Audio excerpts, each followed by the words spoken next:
দ্বীপগুলির উপর দিয়ে যে কোনো সময় প্রয়োগ করতে পারে। বঙ্গোপসাগরের সৃষ্ট ঘূর্ণিঝড়টি প্রচন্ড শক্তি সঞ্চয় করে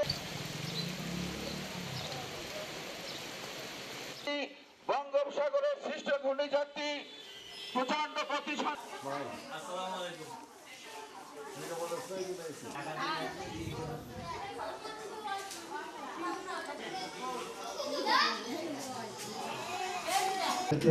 আমাদের জাতির পিতা বঙ্গবন্ধু শেখ মুজিবকে এই দুর্যোগের মোকাবেলার জন্য সার্বিকভাবে আমরা প্রস্তুত রয়েছি। আমরা ইতিমধ্যে আমাদের দুর্যোগ অঞ্চলে আমাদের সমস্ত খাবার এবং উপকরণ পৌঁছে গিয়েছে এবং মানুষকে নিরাপদ আশ্রয় নেওয়ার জন্য সর্বাত্মকভাবে কাজ করতেছে।